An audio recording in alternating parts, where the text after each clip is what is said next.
Oramos. Padre nuestro que estás en los cielos, te damos gracias, Señor, porque estamos aquí nuevamente para estudiar tu palabra. Señor, también te damos gracias porque acabamos de celebrar la Semana Santa.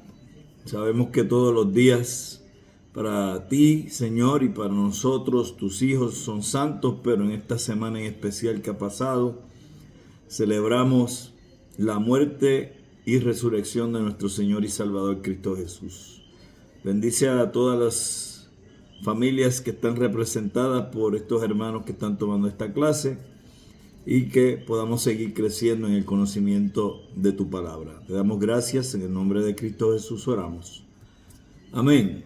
Muy bien, ahí dice que estamos en la página 71 al 84, eso no está correcto, pero sí vamos a estar moviéndonos hasta el 84 en esta noche.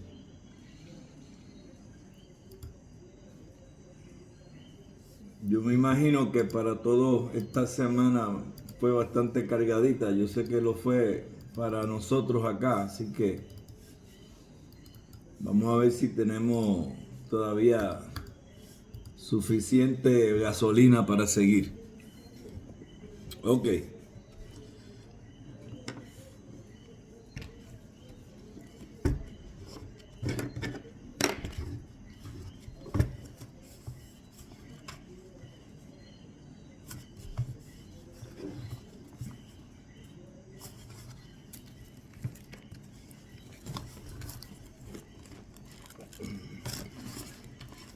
Vamos a buscar en la epístola a los Hebreos el capítulo 4.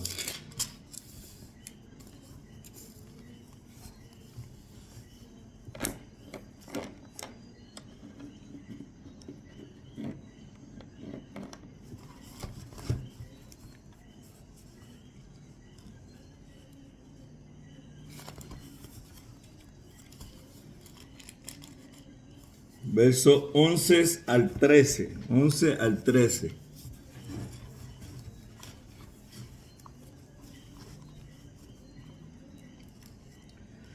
Procuremos, pues, entrar en aquel reposo para que ninguno caiga en semejante ejemplo de desobediencia. Porque la palabra de Dios es viva y eficaz y más cortante que toda espada de dos filos y penetra hasta partir el alma y el espíritu, las coyunturas y los tuétanos, y discierne los pensamientos y las intenciones del corazón. Y no hay cosa creada que no sea manifiesta en su presencia, antes bien, todas las cosas están desnudas y abiertas a los ojos de aquel a quien tenemos que dar cuenta. Muy bien.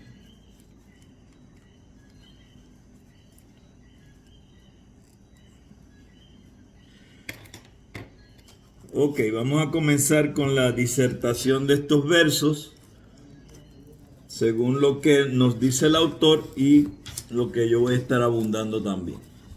En vista de toda la gloria que es accesible a la fe, en vista del desastre que sigue a la incredulidad, nuestro autor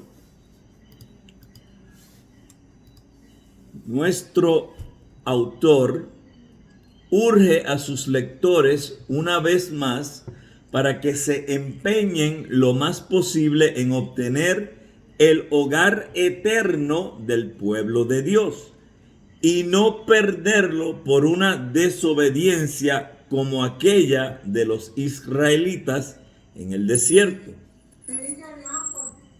Se pide celo y perseverancia.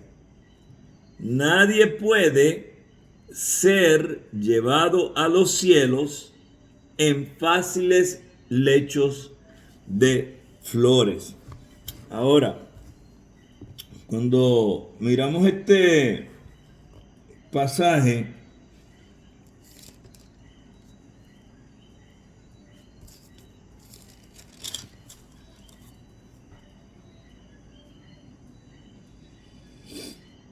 vamos a ver que esta es la tercera y última parte de la exposición del Salmo 95, 7 al 11. Y ese salmo se va a estar mencionando mucho por el autor de Hebreos. De hecho, lo vimos repetidamente en la clase anterior. Y se destaca la responsabilidad que se asigna a los que han oído la palabra de Dios. Y entonces vemos que la Biblia registra los ejemplos de aquellos que estuvieron en el desierto con Moisés, los que entraron a Canaán con Josué y los que recibieron la misma oportunidad en el tiempo de David.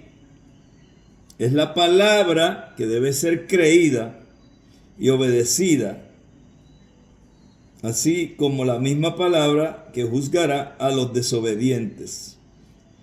Y podemos ahí anotar en algún ladito 1 Corintios 10, 5, 13. 1 Corintios 10, 5, 13. Y déjame ponerlo por acá yo también, pues se me olvida.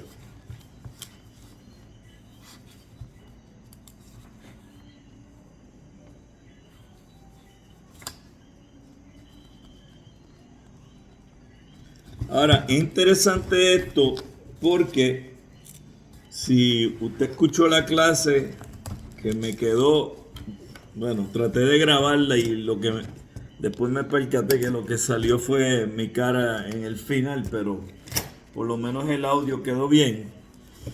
Usted se va a acordar de que estuvimos hablando de que precisamente los que pudieron entrar no fueron los que salieron de Egipto. Lamentablemente esa gente se guindó ellos mismos. Entonces fue su descendencia con Josué, que realmente no falló, los que pudieron entrar a la tierra prometida. Los demás murieron sin verla, así que se quedaron en las mismas que Moisés. No pudieron entrar, todo por la desobediencia. Entonces aquí vemos que el autor de la epístola a los Hebreos está nuevamente siendo bastante incisivo en cuestión de lo que es la historia del pueblo de Israel, de no obedecer y mirar a otro lado que no fuese hacia donde Jehová le estaba indicando, y por su desobediencia terminaron sin entrar a el descanso que iba a ser esa tierra prometida. Entonces encontramos aquí que él le está diciendo a estos hermanos cristianos que están en las de volver a lo que es la fe judía, que usted tiene que mantenerse definitivamente perseverando en la fe, porque nadie va a entrar al cielo ya ni sencillamente por decir que cree, si no es una fe que es genuina. La verdadera fe es genuina y se va a observar no solamente con lo que hablamos, sino con lo que actuamos, cómo vivimos, cómo andamos. Entonces, si cada vez que va a venir algo que podría causar a nosotros algún daño, y la forma para lidiar con esa situación es yo alejarme de mi fe en Cristo para que así no me pase nada, pues realmente yo no soy un verdadero cristiano. Porque el que realmente cree en Cristo va a estar dispuesto a mantenerse en su fe y no apostatar de ella. Yo soy de los que tengo una postura que pienso que las personas realmente que vemos en estos tiempos que apostatan de la fe, realmente no apostataron de la fe. Lo que pasa es que nunca la tuvieron para comenzar. Porque ya es tanta la información que nosotros tenemos. Fíjese que ya el trabajo difícil de poder coger las escrituras, el que no aprende las escrituras y no las quiere entender, es porque no le da la gana. Porque no hay excusa para tú no entender lo que la Biblia dice. Los recursos que tenemos en el siglo XXI son tantos que jamás en la historia los hubo. Ahora mismo, en cuestión de segundos, nosotros podemos adquirir el conocimiento que cogería años, mirando siglos atrás. ¿Ok? Entonces, ¿cómo es posible que alguien que tiene la capacidad de obtener todo este conocimiento en cuestión de minutos pueda apostatar de la fe? Yo pienso que es que nunca tuvo verdadera fe. Porque es que es imposible que tú tengas toda la información, tú tengas todos los medios habidos y por haber, para no solamente constatar y verificar que los textos son reales, que no hay engaño ninguno, que hay evidencia tanto de los textos, cuando miramos los del Textus Receptus y miramos los textos de los rollos del Mar Muerto y miramos los códices que se encontraron y miramos todo lo que ha sido el trabajo arqueológico. Entonces nosotros en el siglo XXI definitivamente nos confrontamos con la realidad de que muchas personas que dicen ser cristianos nunca lo fueron. Y por ende no es que apostataron de la fe, es que nunca tuvieron la verdadera fe. Ahora, cuando miramos a estos hermanos en el siglo I, a los cuales se le está dirigiendo esta carta, ellos no tenían nada de eso. Ellos tenían solamente lo que estaba disponible en aquel momento, el nuevo pacto. El nuevo pacto ya había comenzado, pero el nuevo pacto no había sido escrito. Todavía vemos claramente que mientras esta carta a los hebreos se está escribiendo, es obvio que todavía ni había entrado en el canon, porque eso ni existía. Se estaba todavía desarrollando la formación del Nuevo Testamento escrito. Entonces, ellos están basándose en lo que es la palabra del antiguo pacto, que por eso es que el escritor a los hebreos continuamente se sigue refiriendo a los acontecimientos del pueblo de Israel, y lo que es el testimonio que se pasó por los discípulos de los discípulos, ¿verdad? Los discípulos de los apóstoles, los que estaban allí, entre ellos probablemente este escritor de la carta de Hebreos, si fue uno o fueron varios, no sabemos realmente, pero ellos obviamente eran discípulos y tenían conocimiento de todo lo que había sucedido con Jesús y por ende podían hablar de estas cosas. Entonces, a Dios le place que se le dé esta inspiración de esta carta para que entonces sea la manera en que estos hermanos en la fe reciban una amonestación y exhortación a no desviarse de la fe. Y es importantísimo entender que ellos están peligrando. Es algo serio, es preocupante. Yo creo que nosotros, vuelvo y recalco, hoy en el siglo XXI tenemos tantas ventajas que ellos no tenían, que el que realmente dice que ya no va a creer más en Jesucristo, que puedo decirte que eso está pasando. Podemos buscar ahora mismo y encontraremos en las redes fácilmente muchos que están saliendo en diferentes programas que tienen los ateos y los agnósticos en las redes, trayendo a supuestamente ex cristianos que han dejado su fe en Cristo y han entrado al agnosticismo o a el ateísmo. Entonces, yo vuelvo y recalco, mi opinión, no tiene que ser la suya, pero mi opinión es que esa gente realmente no creyó, porque ellos tienen toda la capacidad de hacer una investigación profunda, completa y precisa de todo lo que se dice en referencia a Jesucristo. Y si no ven que está ahí la verdad en su cara es porque no quieren. ¿Okay? Así que ahí vemos que deben haber algunos motivos ulteriores que los han llevado a ellos a tomar esa decisión. Y para mí la razón principal es que realmente esa gente nunca creyó en Cristo. ¿Ok? Así es que yo lo veo. Muy bien. Dios no puede ser burlado. Su palabra no puede ser ignorada con impunidad, sino que debe ser recibida en fe y obedecida en la vida diaria. Fíjate qué importante es esto. Tú no puedes engañar a Dios. Tú no puedes ignorar lo que Él dice en su palabra. Tú puedes pretender, pero en lo más profundo de tu ser, tú vas a estar diciéndote: al único que estoy engañando es a mí mismo, porque a Dios yo no lo puedo burlar.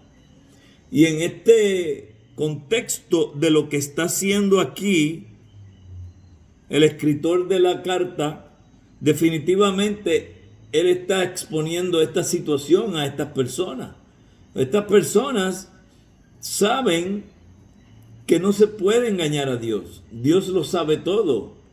Aún en el siglo primero ellos sabían esto, porque ese concepto de que Dios sabía todo no viene nada más de estos tiempos, es desde el tiempo del antiguo pacto. Se sabía ya que Dios era el creador de todas las cosas y que conoce todas las cosas.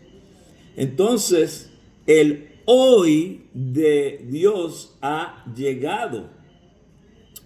Tomemos su palabra seriamente y apurémonos para entrar en su reposo. ¿De qué está hablando? Pues está hablando de entrar en el reposo que es diferente al reposo de lo que recibieron los que entraron a la tierra prometida. El reposo de nosotros ahora es la entrada al reino celestial de Dios, un día que vamos a estar en la Nueva Jerusalén. Ese va a ser el reposo completo en el cual todos los creyentes, pasados, presentes y futuros, vamos a estar.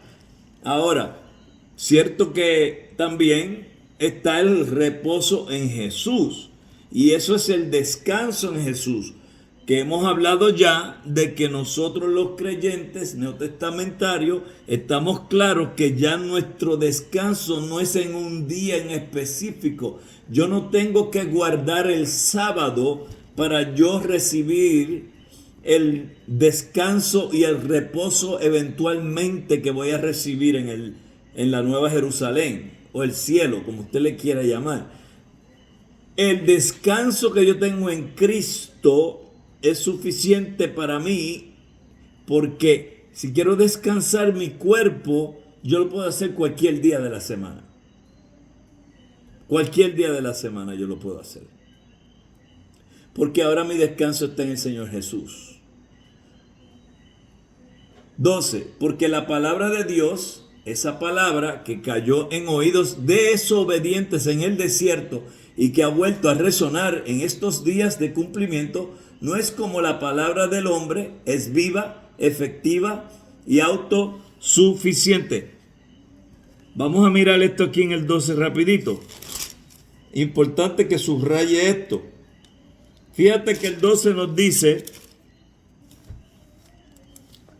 que porque la palabra de Dios es viva y eficaz y más cortante que toda espada de dos filos, y penetra hasta partir el alma y el espíritu, las coyunturas y los tuétanos, y discierne los pensamientos y las intenciones del corazón.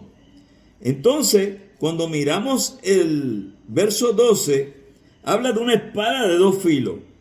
Cuando yo miro aquí que dice una espada de dos filos,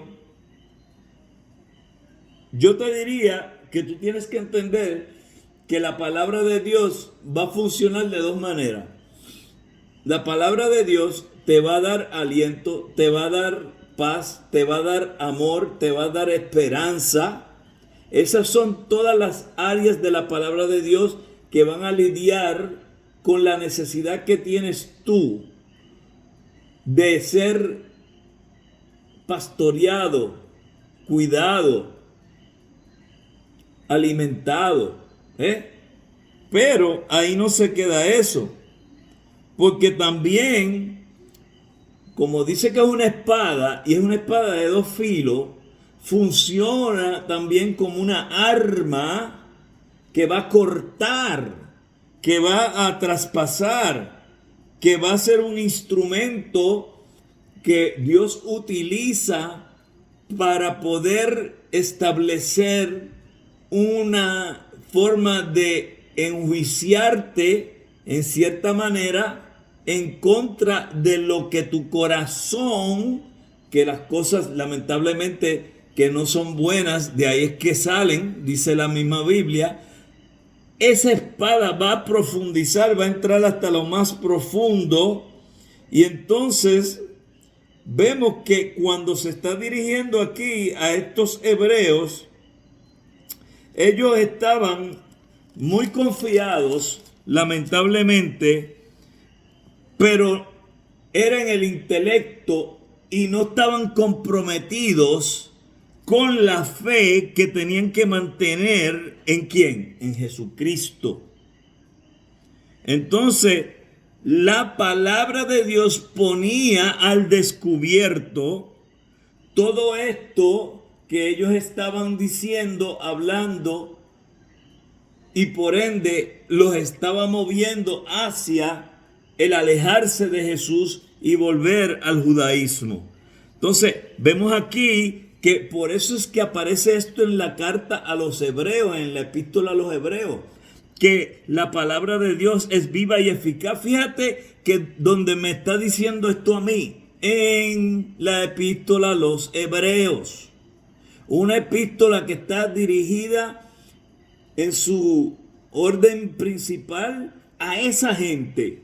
Claro que aplica a todos nosotros después, pero en el propósito del momento, tiempo y espacio que ellos están, es a ellos que se les está hablando. Y se les está diciendo a ellos: ustedes están pensando estas cosas, pero yo les estoy diciendo que la palabra de Dios tiene dos filos y va a penetrarte el alma y te va a penetrar el espíritu y las coyunturas. Le está diciendo, va a llegar a los tuétanos, no sé qué, va a llegar hasta lo más profundo, donde tú piensas que nadie puede entrar allí y tocarte y moverte y alertarte y exhortarte. Esto te va a llegar. Porque proviene de Dios, porque es de Dios y dice que es viva. Es una palabra viva, es eficaz. La palabra de Dios es viva, es eficaz. Produce cambio, produce una transformación en la persona. Entonces, si tú estás realmente convertido a Cristo, la palabra de Dios no va a permitir que tú te apartes de Cristo. Muy difícil. Entonces encontramos la parte que más me gusta, que discierne los pensamientos. Así que Él está diciendo a ellos: miren, Dios sabe lo que tú tienes en tu mente. Y como la mente y el corazón van de la mano, inmediatamente después que utiliza los pensamientos, dice, y las intenciones del corazón. Porque el corazón, ya hemos dicho aquí tantas veces, que es realmente la mente. Pero es la parte que se utiliza en la Biblia para demostrar las emociones. Entonces, tenemos que entender que Él está apelando a esta gente para que ellos entiendan que es la palabra de Dios la que va a hacer que ellos entiendan que van mal. Y le está diciendo: acuérdate que los israelitas no hicieron caso, fueron desobedientes en el desierto y pagaron las consecuencias. no entraron en el reposo, no entraron en la tierra prometida. Entonces ustedes quieren quedarse fuera de la Nueva Jerusalén, quieren quedarse fuera del cielo. Eso es lo que está en juego aquí.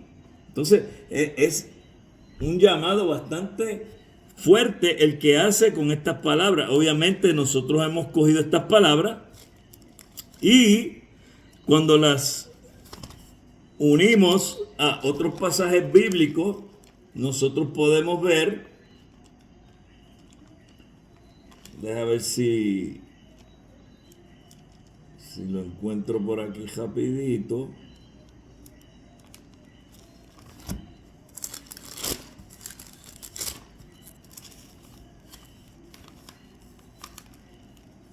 Si oyen, yo no sé si se oye, pero si oyen un culto por ahí, es que hay un culto no muy lejos de aquí y tienen tremendo escándalo montado, así que no sé si lo están oyendo.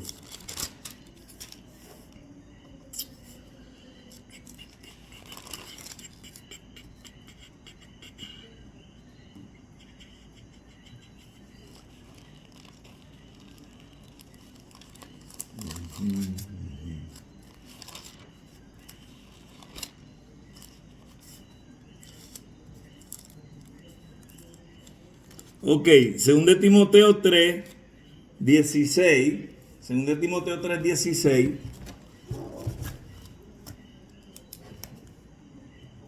vamos a ponerlo por aquí, que va a ser en referencia cruzada a lo que tenemos aquí en Hebreo. Toda la escritura es inspirada por Dios y útil para enseñar, para redarguir, para corregir, para instruir en justicia. Verso 17. A fin de que el hombre de Dios sea perfecto, enteramente preparado para toda buena obra. Entonces,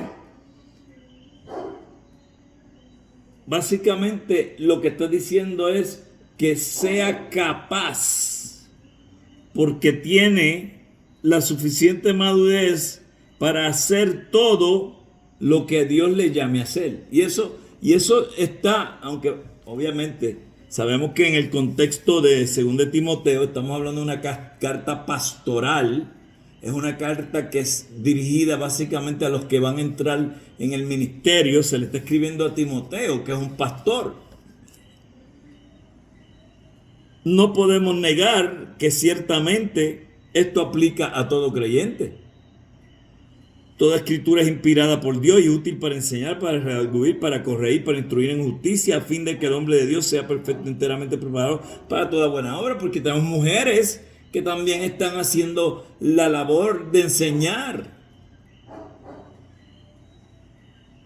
Entonces también le aplica. Entonces cuando vemos una con la otra, vemos un buen ejemplo de cómo la palabra de Dios no se contradice. Al contrario, se reafirma una a la otra, ¿verdad? Una área de la palabra de Dios se reafirma cuando leemos pasajes así como este. ¿Ok? Muy bien.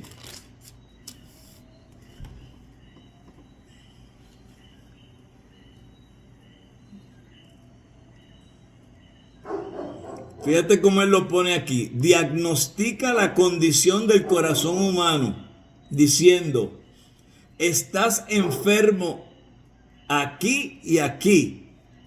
Trae bendición a aquellos que la reciben en fe y pronuncia juicio. Ah, míralo, ahí está. Pronuncia juicio sobre aquellos que la desechan.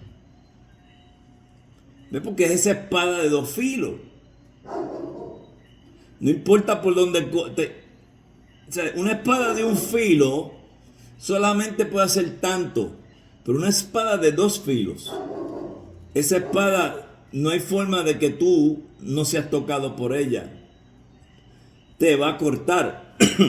te va a tocar. Por eso es de dos filos. Entonces, todo lo que nuestro autor dice aquí acerca de la palabra logos de Dios está en consonancia con el testimonio del Antiguo Testamento. ¿Ok? Volvemos otra vez. Él está poniendo un contexto veterotestamentario dentro de lo que es el neotestamentario para que ellos entiendan y entiendan claramente la gran diferencia que hay entre un pacto y el otro. Nos dice que hay nexos verbales con Filón, quien por ejemplo habla del, ahí debe decir logos, como el cortador. Pero Moffat, teólogo, dice correctamente que nuestro autor está utilizando el lenguaje filónico más que ideas filónicas. Entonces, ¿de qué está hablando aquí? Te puse entre paréntesis ahí, estilo del lenguaje del autor. ¿Por qué? Porque lo que está utilizando aquí, cuando menciona un lenguaje filónico, es en referencia a el filósofo Filón. ¿Ok? Entonces, ahí entra parte de la filosofía griega dentro de lo que se está mencionando. Y dice claramente que hay nexos verbales con Filón. Y por ende, vemos que hay ese impacto de la filosofía griega dentro del estilo de lenguaje que está utilizando el autor. ¿Ok? Con la palabra viva podemos comparar la referencia. Déjame apuntar aquí algo, porque después se me olvida para el examen.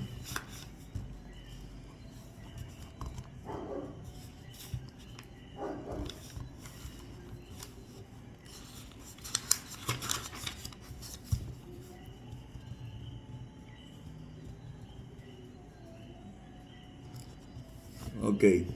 Entonces, con la palabra viva podemos comparar la referencia que hace Esteban a las palabras de vida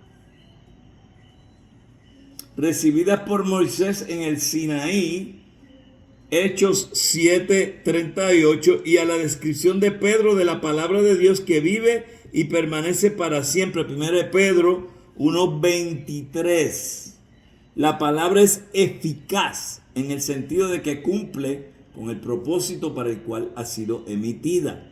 Este carácter de autocumplimiento que posee está bien resumido en Isaías 55:11, donde el Dios de Israel dice: de mi palabra que sale de mi boca no volverá a mí vacía, sino que hará lo que yo quiero y será prosperada en aquello para que la envié. ¿Cuántas veces no hemos oído en mensajes, en sermones, al predicador mencionar ese pasaje bíblico de Isaías 55:11, de que no va a volver vacía la palabra de Dios, sino que va a llevar a cabo o va a prosperar para lo que fue enviada, ¿verdad?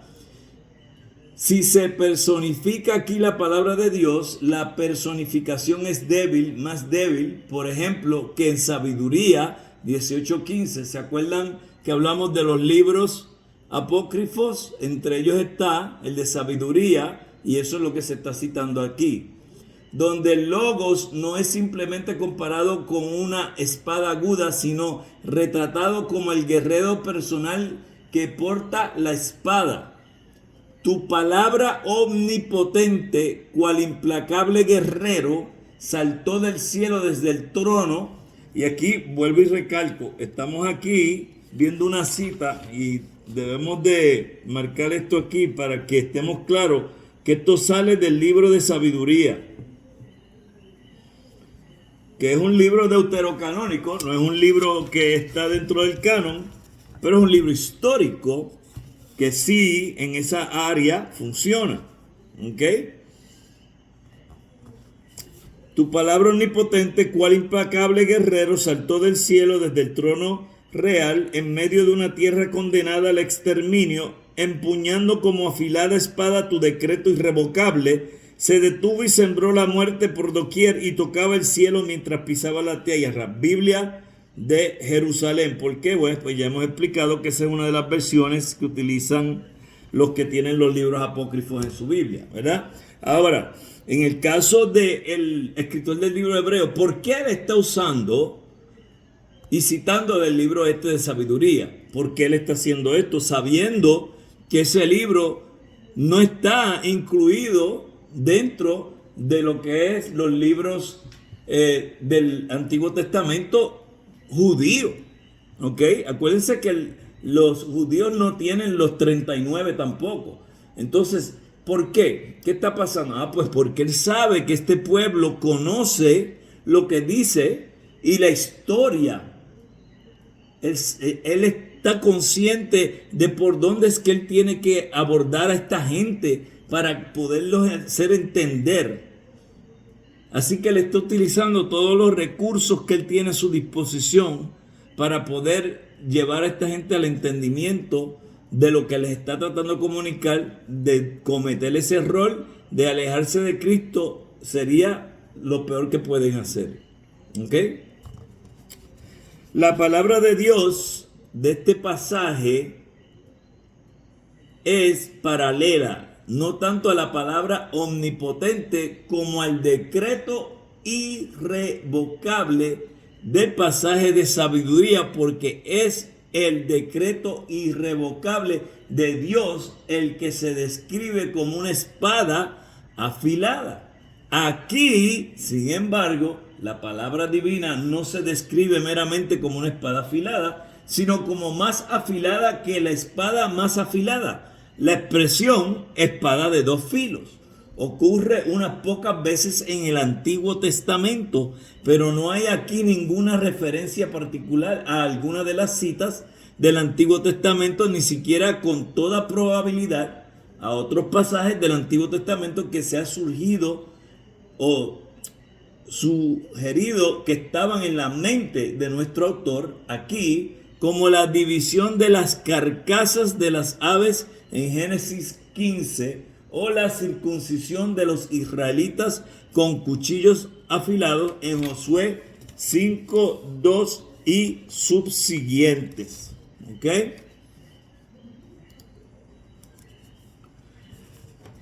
Las palabras que siguen: y penetra hasta partir el alma y el espíritu, las coyunturas y los tuétanos, deben ser entendidas como acumulación retórica.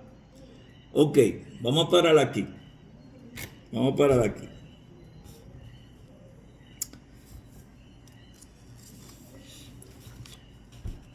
Cuando estamos hablando de retórica, tenemos que entender qué es retórica. Entonces aquí nos está diciendo el escritor que es lo que está viendo cuando se está utilizando este pasaje y se mencionan que penetra hasta partir el alma y el espíritu, las coyunturas y los tuétanos, que debe ser entendido como una acumulación retórica de términos. Cuando hablamos de retórica, hay tres cosas que forman lo que es un discurso retórico. ¿Ok? Y ustedes deben aprenderse eso, especialmente si van a enseñar o si van a predicar. Tres cosas en la retórica. Y aquí él está utilizando una retórica, el escritor de Hebreo. Y esas tres cosas son las siguientes. Y apúntela porque le van a ver en el examen, de seguro que sí. Primero, está en la retórica lo que se conoce como el ethos. El ethos. Y el ethos se escribe E-T-H-O-S. El ethos.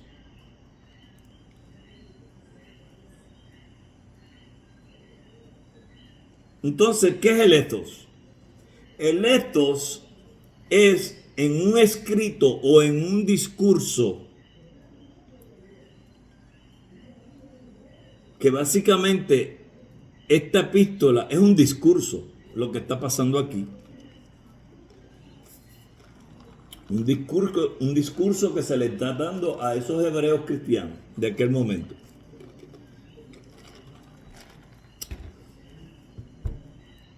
El esto es lo que identifica a la persona. ¿Ok? Les voy a dar un ejemplo de nuestros tiempos. Pues si fuésemos a pensar en un ethos de ahora, en una retórica, yo te podría decir, si llega el día de la graduación, los que terminen sus 60 créditos y van a recibir su diploma de grado asociado en artes, concentración en Biblia, usted se va a poner una toga. Esa toga es el ethos, porque esa toga le dice a alguien que usted es un graduando de alguna disciplina y por eso es que usted está usando una toga. Ese día yo me voy a poner mi toga doctoral, y los que me vean a mí en mi toga doctoral van a decir, ese tiene que ser el profesor, porque esas rayas que él tiene ahí en esa toga quieren decir que él es un doctor en una disciplina, en la que sea. En el caso mío es en teología pastoral. ¿Sí? Ese es el ethos. Entonces aquí tú tienes el autor que está en esa retórica presentando primero que nada un ethos. ¿Cómo ha presentado el ethos? Presentando a las personas y el ethos de esas personas que los diferencian. Luego, la segunda parte de la retórica viene a ser lo que se conoce como el pathos, que es P-A-T-H-O-S, pathos.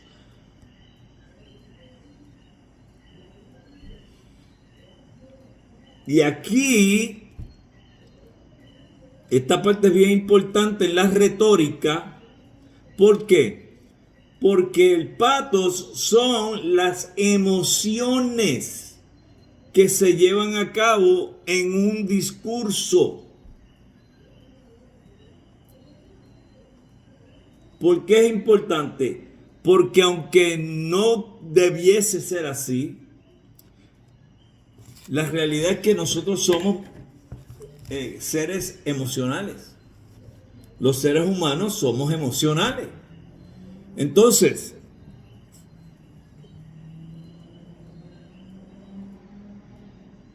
es muy probable que antes de que alguien le haga caso al ethos, le va a hacer caso al pathos. Yo te puedo hablar y si yo toco tus emociones, tú vas a responder más rápidamente al pathos que al ethos. Porque por ser personas emocionales, respondemos a eso. El autor de la carta a los Hebreos está también usando aquí el pathos, porque él quiere tocar las emociones de esa gente. Hay una diferencia en tocar las emociones y manipular las emociones. No es lo mismo. Por ejemplo, esta semana predicamos de la muerte y resurrección de Cristo. Es un mensaje muy emotivo, es un mensaje muy emocional. Estamos hablando de la muerte y crucifixión de Cristo. Es algo que toca tus emociones. Entonces después hablamos de la resurrección. ¿Qué pasa? yo ni tengo que hacer mucho esfuerzo en el pathos porque ya el mensaje en sí solo se presta para que el pathos se dé en el discurso que yo voy a dar. Mi retórica, ya básicamente con un mensaje como ese, no tiene que estar yo tan, no tengo que ser yo tan fuerte con mi pathos porque la misma palabra va a salir llevando el pathos. Manipular, por otro lado, que hacen muchos predicadores, es llevar al pathos a un punto donde lo que hace es manipular las emociones de la persona. Y ya eso está mal. Porque entonces tú estás quitándole la capacidad a la persona para la tercera cosa que es necesaria en una retórica. Y podríamos decir que es la más importante, pero lamentablemente es la que menos la gente va a escuchar. Y esa es la que hemos estado mencionando aquí varias veces, que es el logos. Y el logos es el mensaje, es la palabra. Esa es la que debe ser más importante.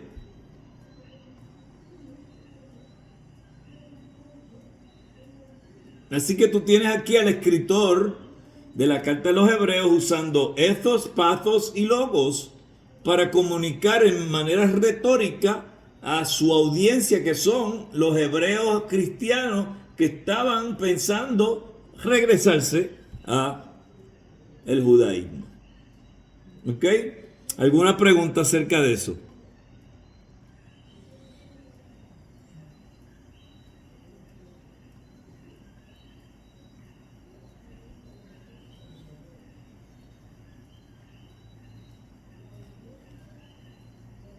Ok. Si no hay preguntas, seguimos entonces. La acumulación retórica de términos para expresar la completa naturaleza mental del hombre en todas sus partes, así las explica A.B. Davidson, quien señala además que, debido a que la idea de dividir el alma y el espíritu sugiere la división de un cuerpo entre sus miembros, aquí se le atribuyen las coyunturas y los tuétanos, expresando las articulaciones sutiles del ser espiritual y la naturaleza y esencia más interior de él. Por cierto, que sería precario elaborar a partir de estas palabras alguna conclusión acerca de la psicología del autor, ni es necesario entenderlas en el sentido de la distinción paulina entre alma y espíritu. Vamos a parar ahí. Ustedes saben que hay dos escuelas. Una escuela enseña que hay cuerpo, alma y espíritu, y hay otra escuela que enseña que lo que hay es solamente cuerpo y que el alma y el espíritu son la misma cosa. Usted tiene que decidir cuál usted va a creer. Aquí no hay ningún problema con eso, pero es bueno que lo mencionemos, ya que se está mencionando aquí precisamente el alma y el espíritu. Entonces, hay quienes creen que están las tres cosas y dicen que evidencia contundente de que nuestro Dios es un Dios en tres personas apunta a que nosotros también, siendo hechos a su imagen y semejanza, somos seres que tienen tres partes: cuerpo, alma y espíritu. Y esa es la posición de una escuela. La otra escuela dice que es cuerpo y que el alma y el espíritu son la misma cosa. Obviamente usted tiene que ser quien decida que usted va a creer en referencia a eso. Sea la escuela que sea, en el contexto de lo que está pasando aquí en el siglo I y lo que se le está comunicando a los hebreos, es que definitivamente su posición y su decisión, si no es de mantenerse en Cristo, pone en peligro su alma y su espíritu, o si fuésemos a verlo como que son la misma cosa, pues el alma y el espíritu siendo la misma cosa. Entonces ese es el punto dentro del contexto que se está llevando en el momento por el autor de la carta. Entonces continuamos leyendo, que dice: lo que quiere decirse es que la palabra de Dios penetra en los recovecos más escondidos de nuestro ser espiritual y trae a luz los motivos subconscientes. Podemos comparar el lenguaje de Pablo acerca del día futuro en que el Señor aclarará también lo oculto de las tinieblas y manifestará las intenciones de los corazones. 1 Corintios 4, 5. Entonces, fíjate que es parecido a lo que yo estaba explicando ahorita, que la palabra de Dios va a llegar hasta lo más profundo y tú no puedes engañar a Dios, no puedes burlar a Dios. La realidad de lo que está pasando en tu corazón, Dios la conoce.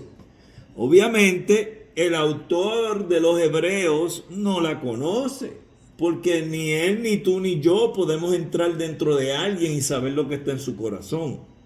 El único que sabe eso es Dios. Yo te digo hermano y hermana en Cristo porque yo estoy viendo que hay un fruto del Espíritu en ti y por ende yo asumo que sí, que tú tienes una fe genuina y que eres mi hermano en la fe. Pero el único que sabe con certeza quién es creyente y quién no es creyente es Dios, no es más nadie. Nosotros solamente tenemos una capacidad limitada gracias a lo que el mismo Jesús nos dijo, de que por sus frutos los conoceréis. Pues por eso es que nosotros podemos medir a las personas, pero no necesariamente estamos en lo que es correcto. ¿Por qué? Porque ya hemos hablado anteriormente que hay personas que fingen ser cristianos y no lo son, y pueden engañarnos. Obviamente la realidad es que tú puedes engañar a alguien por un tiempo, pero no todo el tiempo. Entonces tarde o temprano la verdad va a salir, si fue o no fue. Y algo definitivo, los frutos, el fruto, debo decir, y las partes del fruto tienden a ser cosas que son duraderas, no son temporeras. El fruto del Espíritu no se acaba. Si yo tengo el fruto del Espíritu, que Dios me dio amor, y me dio paz, y me dio paciencia, y me dio benignidad, y me dio templanza, me dio fe. Estas cosas no son pasajeras, estas cosas son continuas. El que está fingiendo, tú te das cuenta de que realmente no tiene paz, o realmente no tiene fe, o realmente no tiene amor. Tú te vas a dar cuenta. ¿Okay? Pero como el escritor de Hebreos tampoco sabe, él le está tirando a ellos y le está tirando esta red que está básicamente diciendo: a Dios tú no puedes engañar. Así que piensa bien lo que estás haciendo. Y por eso el escritor del libro dice que no sabemos acerca de la psicología del autor. Pero si yo fuese a llegar a una conclusión después de haber leído esta carta, yo tendría que decir que él definitivamente está utilizando una psicología de la cual él está comparando clara y decisivamente en la mente de esos oyentes lo que es Cristo versus lo que es Moisés, lo que es el nuevo pacto versus lo que es el antiguo pacto, lo que va a ser la nueva Jerusalén versus lo que era la Jerusalén, etcétera, etcétera. Entonces está claro lo que él está tratando de hacer, no es muy difícil de entender, ¿ok? Ahora bien, dice, del mismo modo, no resulta sorprendente que se le atribuya aquí una función judicial a la palabra de Dios. Entonces, cuando está hablando de judicial, está hablando de juicio, ¿verdad? ¿Y qué juicio estaría aquí siendo mencionado? Bueno, claramente el juicio que le va a caer a ellos por irse de su posición como creyentes en Cristo Jesús. Y eso sí que es un serio problema. Porque volvemos otra vez. Tú no puedes estar en los dos mundos. Ese es el problema que tenemos hoy en día con los que dicen ser de raíces hebreas. Eso es un disparate.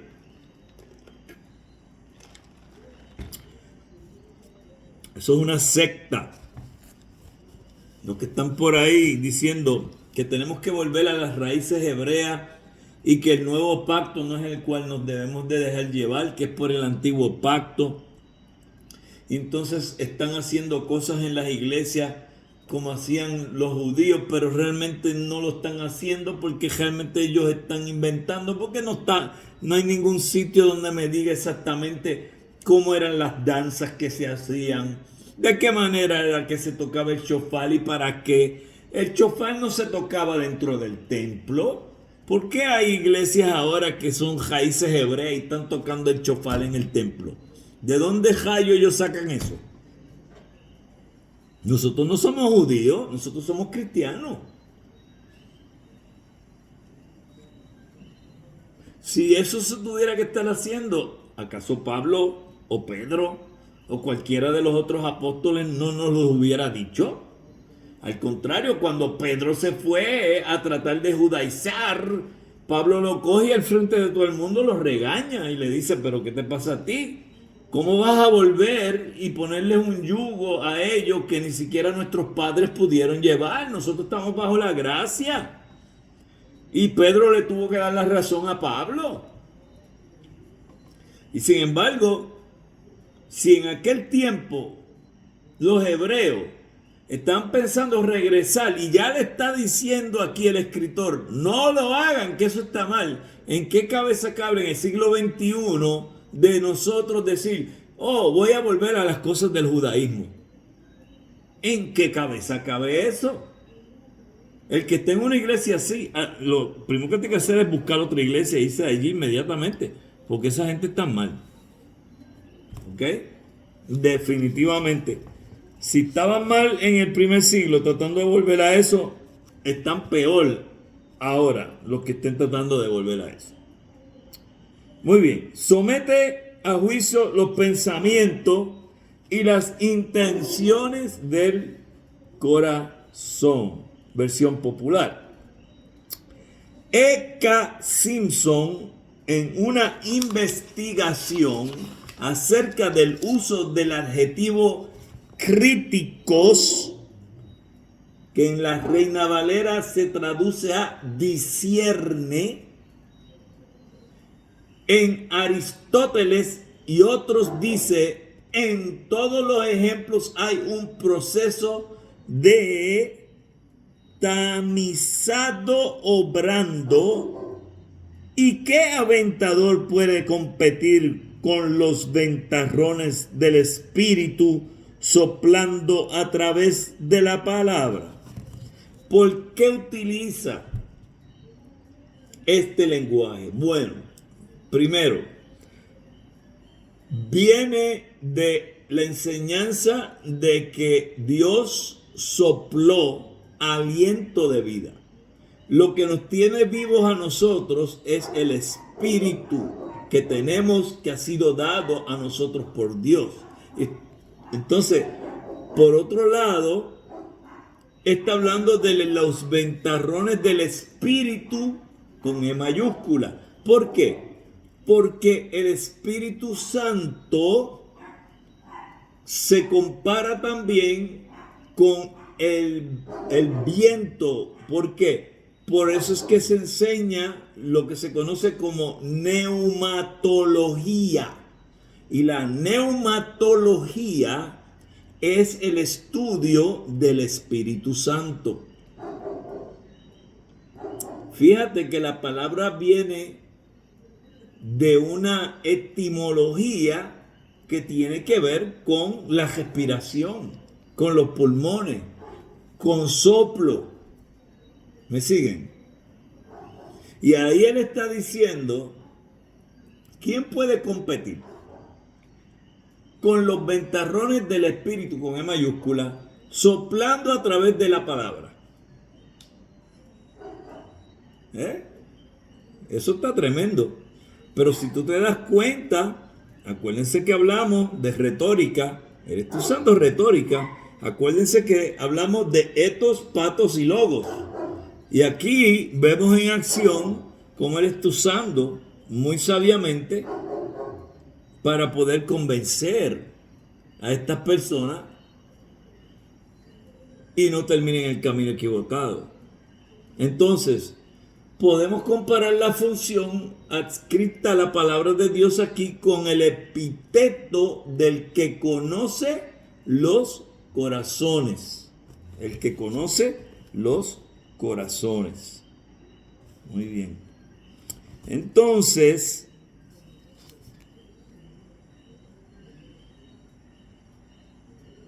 a ver si tengo que poner, sí, voy a marcar esto aquí. Yo les diría que marquen esto de porque esto es importante, esto del espíritu.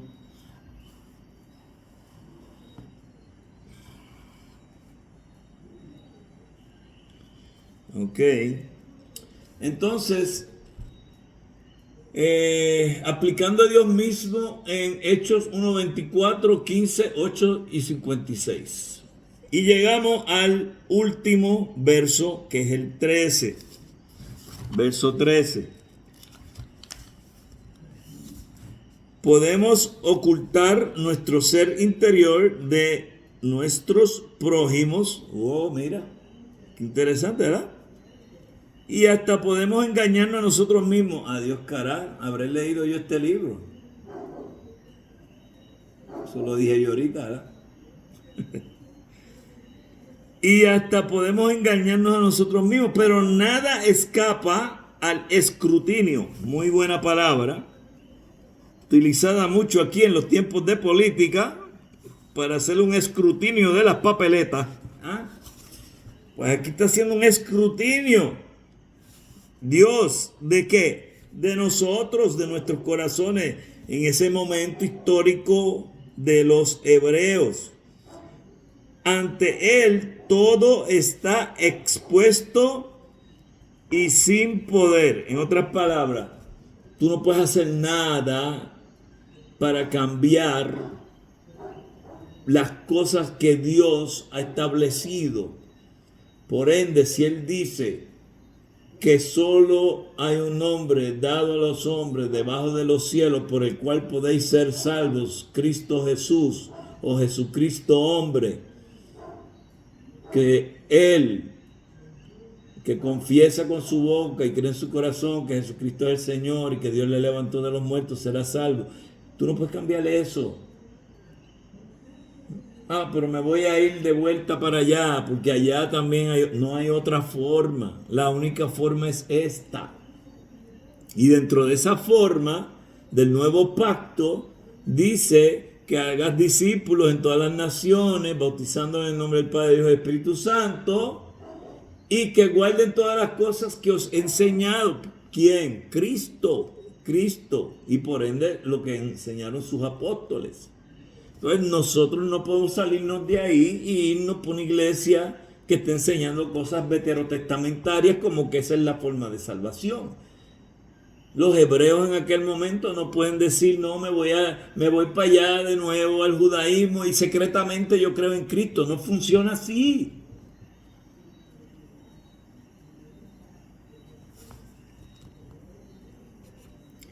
Y es a Él, no a nuestros semejantes o a nuestra propia conciencia, a quien tenemos que dar cuenta.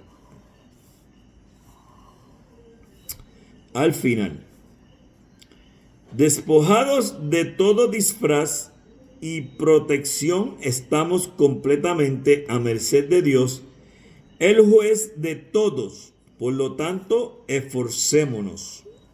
Biblia de Jerusalén. Con estas palabras concluye la segunda exhortación de la epístola. Si usted se va ahí al pie de la página, usted va a ver que en las notas del escritor dice: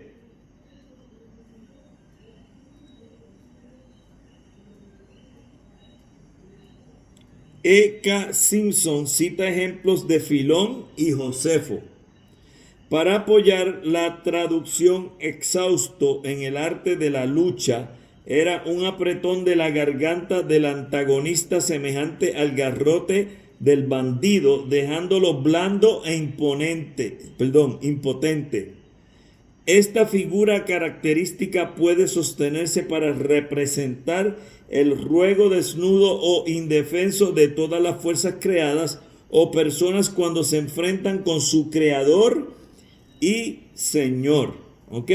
Entonces, la fuente sale del Vocabulary of the Epistle to the Hebrews, el vocabulario de la epístola a los hebreos. ¿Ok?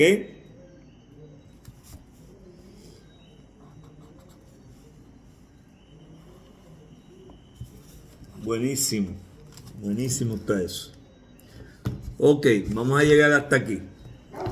Preguntas: Alberto, Arturo, Carlos, Gerardo, Gladys, Maribel, Reinaldo. La hermana Ruth no está porque su señor esposo falleció esta semana pasada de cáncer.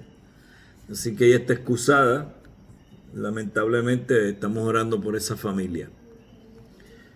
Si no hay ninguna pregunta, vamos a terminar la clase.